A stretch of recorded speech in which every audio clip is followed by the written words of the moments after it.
పర్యాటక శాఖ ఆధ్వర్యంలో ప్రారంభమైన విశాఖ ఉత్సవ్ 2026 సంబరాలు అంబరాన్నంటాయి.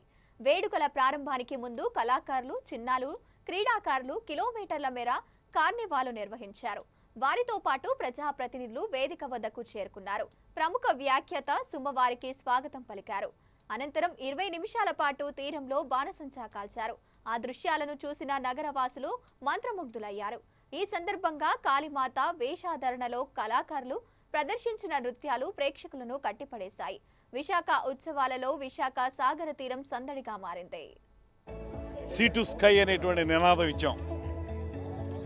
సాగర తీరం నుంచి కొండ శిఖరాల వరకు అనేటువంటి మాటతోటి ఈ విశాఖ ఉత్సవాల్ని విశాఖపట్నం, ఏఎస్ఆర్ జిల్లా మరియు అనకాపల్లి జిల్లాలకు సంబంధించి 9 రోజుల పాటు ఈ 24వ తారీఖు నుంచి ఫిబ్రవరి 1వ తారీఖు వరకు నిర్వహించుకుంటున్నాం. ఇది ప్రధానంగా ఈ ప్రాంతాల తాలూకు పర్యాటకం, కళలు, సంస్కృతి వీటన్నిటినీ దృష్టిలో పెట్టుకుని ఈ కార్యక్రమాన్ని ఏర్పాటు చేసుకోవడం జరిగింది. ఇక్కడ విశాఖపట్నంలో సాగర తీరంలో ఉండేటువంటి అందాలతో పాటు అదేవిధంగా ఇప్పుడే మన ర్యాలీ బయలుదేరి సభా ప్రాంగణం దగ్గరికి వచ్చేసింది.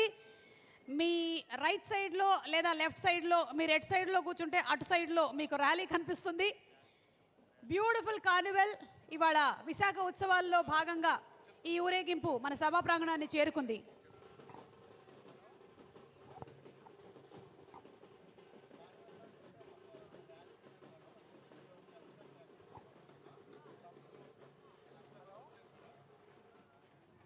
మన సంస్కృతి సంప్రదాయాల్ని ప్రతిబింబించే విధంగా చాలా ఘనంగా, అద్వితీయంగా, అద్భుతంగా ఈరోజు దేశంలోనే బిగ్గెస్ట్ బీచ్ ఫెస్టివల్ విశాఖ ఉత్సవాల పేరుతో ప్రారంభం చేసుకున్నాం.